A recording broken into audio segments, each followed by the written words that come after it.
Hello नमस्कार प्यारे बच्चों। कक्षा 9 के सभी छात्र छात्राओं का आप सभी लोगों का स्वागत है, अभिनंदन है। तो आज हम के वीडियो में हम आपको अध्याय 13 पृष्ठीय क्षेत्रफल और आयतन बताने वाले हैं। ठीक है, तो हम लोग पिछली कक्षाओं में पढ़ चुके हैं घन क्या होता है, घनाभ क्या होता है, इसलिए ज़्यादा डिटेल में ना बता के हम आपको सीधे चैप्टर पर ले चलते हैं। और ये पहली एक्सरसाइज में प्रयोग होने वाले सूत्र हैं, फार्मूले हैं। घनाभ का पृष्ठीय क्षेत्रफल, दो पृष्ठीय क्षेत्रफल को संपूर्ण पृष्ठीय क्षेत्रफल भी कह सकते हैं, है ना। तो दो ब्रैकेट में L B plus B H plus H L होता है। घन का पृष्ठीय क्षेत्रफल 6a स्क्वायर, ए का मतलब भुजा होता है। घनाभ का पार्श्व पृष्ठीय क्षेत्रफल मतलब बाहर बाहर का दो ब्रैकेट में L plus B into H, और घन का पार्श्व पृष्ठीय क्षेत्रफल 4a स्क्वायर मतलब 4 गुणे भुजा स्क्वायर। ठीक है, तो चलते हैं। संपूर्ण का मतलब पूरा अंदर और बाहर चारों तरफ से, और अंदर का भी सारा पृष्ठीय क्षेत्रफल। और पार्श्व पृष्ठीय क्षेत्रफल का मतलब बाहर से जो भी दिखाई पड़ता है सिर्फ उसका। तो देरी ना करते हो, पहला क्वेश्चन पढ़ते हैं। अभ्यास 13.1 का 1.5 मीटर लंबा, 1.25 मीटर चौड़ा और 65 सेंटीमीटर गहरा प्लास्टिक का एक डिब्बा बनाया जाना है। इसे ऊपर से खुला रखना है। प्लास्टिक शीट की मोटाई को नगण्य मानते हुए निर्धारित कीजिए कि नंबर डिब्बा बनाने के लिए आवश्यक प्लास्टिक शीट का क्षेत्रफल कितना है, और एक शीट का मूल्य इस शीट का मूल्य यदि 1 मीटर स्क्वायर शीट का मूल्य 20 रुपये है। तो इसमें आपको पहले ये बताना है कि यदि हम डिब्बा बनाएंगे इतना लंबा चौड़ा ऊंचा, तो एक डिब्बा बनाने में कितनी शीट हमें लगेगी। तो ये है ना, कितनी लगेगी भाई। सीट का क्षेत्रफल, आवश्यक सीट का क्षेत्रफल, कितनी सीट आवश्यक होगी। तो आवश्यक सीट का क्षेत्रफल कितना लगेगा। तो आपका फार्मूला क्या हो जाएगा। आपका फार्मूला भैया अब देखिए, एक बात आप ध्यान रखिएगा कि क्वेश्चन में लिखा है ऊपर से खुला हुआ, इसे ऊपर से खुला रखना है। मतलब संपूर्ण पृष्ठीय क्षेत्रफल आप नहीं लगाएंगे, क्योंकि इसे ऊपर से खुला रखना। ऊपर का मतलब नीचे लंबाई चौड़ाई होती है, ऊपर जस्ट उसके सेम उसी कंडीशन की उसी लंबाई चौड़ाई की माप की, है ना, सतह होती है, फलक होता है। तो दो वाला फार्मूला आप लगाएंगे, वो संपूर्ण वाला निकालना होता। तो या तो आप दो वाला लगाएं तो बाद में, तो इसको हम ये करते हैं, एल और बी एक ही लेना है आपको, एल बी एक ही लेना प्लस, अब दो लिख देते हैं, B H plus H L. ठीक है, दो एल बी नहीं लेंगे क्योंकि एल बी एक ही है। नीचे वाली ऊपर वाली सतह आपको खुला रखना है, इसलिए एक ही एल बी लेना है। एल की वैल्यू रखेंगे 1.5 गुणे, बी की वैल्यू 1.25 रखेंगे प्लस 2, अब ब्रैकेट में 1.25 और गुणे एच का मान 0.65 है ना, और प्लस एच एल तो 0.65 और गुणे एल का मान 1.25। ठीक है, ये हुआ। तो इनकी मल्टीप्लाई करते हैं 1.5 की और 1.25 की, तो इसकी मल्टीप्लाई आपकी हो जाएगी 1.875 प्लस 2, और इसकी मल्टीप्लाई इसकी कितनी मल्टीप्लाई हो जाएगी 0.8125, इसकी हो जाएगी 0.975, है ना। अब इनको 1.875 प्लस 2 और गुणा इनका जोड़ते हैं, 5 5 10 हो जाएगा, 7 और 2 9 हो जाएगा, 7 और 2 9, एक हासिल जो है 10 हो जाएगा। और ये 9 और 1 10 पहले से था, एक हासिल 11 हो गया, 8 एक हासिल 9 हो गया, ये आपका आ गया, है ना।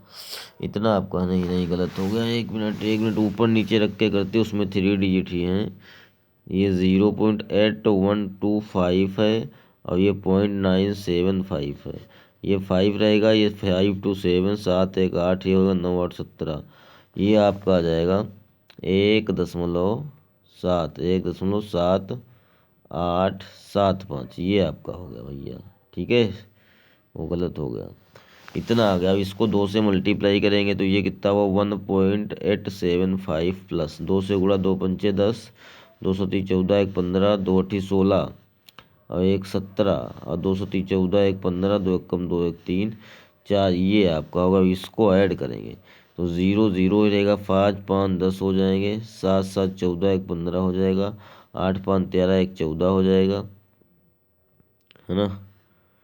इसको जोड़ लेते हैं 1.875 और 3.575, तो ये 5 5 10, 7 7 14 1 15, 8 7 15, 8 5 13 एक हासिल 14, है ना, 3 1 4 1 5, तो ये आपका आ जाएगा 5.45।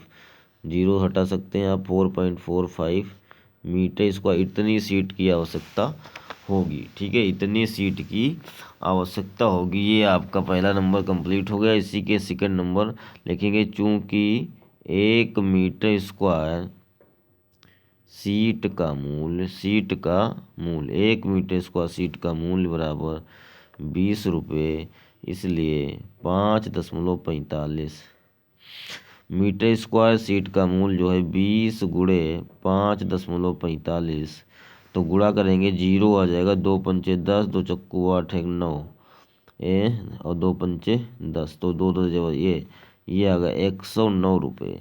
इस तरह आपका पहला क्वेश्चन कंप्लीट होता है। ठीक है, तो चलिए अगला क्वेश्चन देखते हैं। क्वेश्चन नंबर 2, एक कमरे की लंबाई, चौड़ाई और ऊंचाई क्रमशः 5 4 3 मीटर है। रुपये 7.5 प्रति मीटर स्क्वायर की दर से कमरे की दीवारों और छत पर सफेदी कराने का व्यय ज्ञात कीजिए। तो देखेंगे आप, बिल्कुल सेम क्वेश्चन है।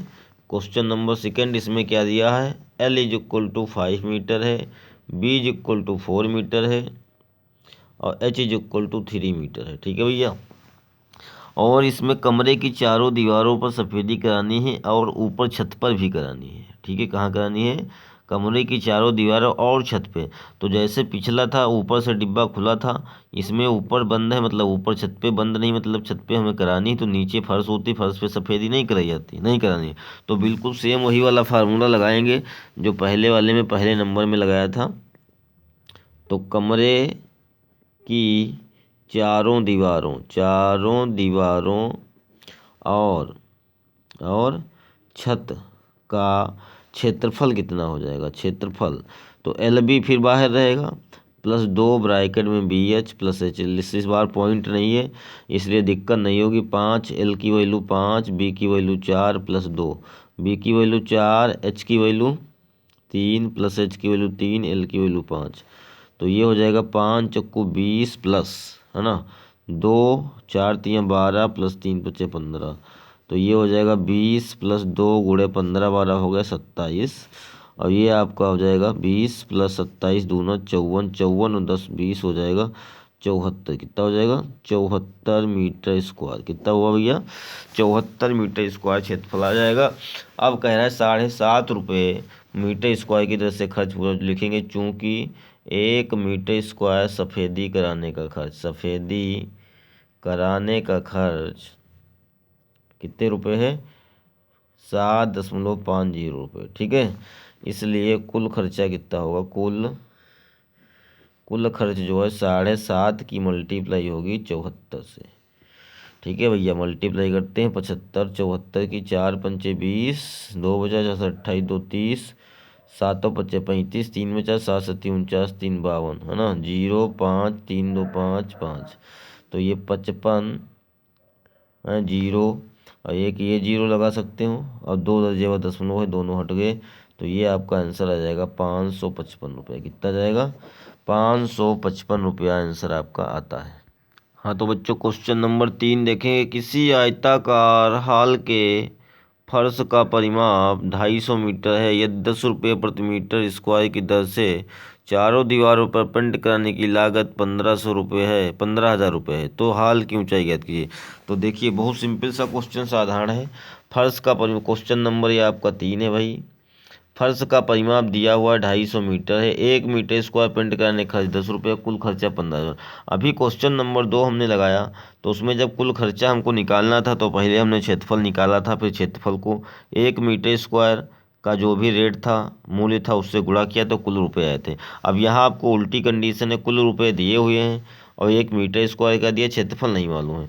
तो पहले हम निकालेंगे कमरे की चारों दीवारों का क्षेत्रफल। क्या निकालेंगे, कमरे की चारों दीवारों का क्षेत्रफल, चारों दीवारों का क्षेत्रफल जो है उस निकालेंगे कैसे, रुपए जो दिए हैं 15,000, इसको 1 मीटर का जो रेट है उससे भाग कर देंगे, तो ये आ जाएगा 1500 मीटर स्क्वायर। क्षेत्रफल कितना आ गया, 1500 मीटर स्क्वायर।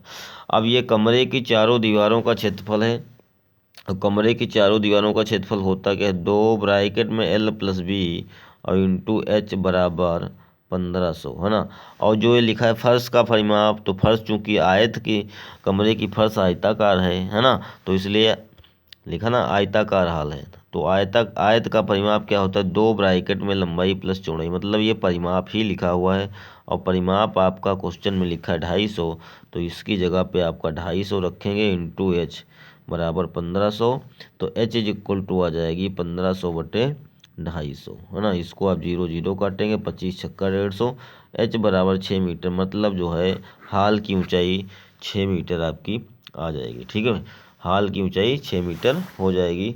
तो इस तरह इस एक्सरसाइज के 3 क्वेश्चन हमने आपको करवा दिया, और अगले वीडियो में 1 2 क्वेश्चन और करवाएंगे। सारे क्वेश्चन तो संभव नहीं है, थोड़े थोड़े बताएंगे सारी एक्सरसाइज के, और आप लोग अभ्यास करते रहिए। ठीक है, धन्यवाद।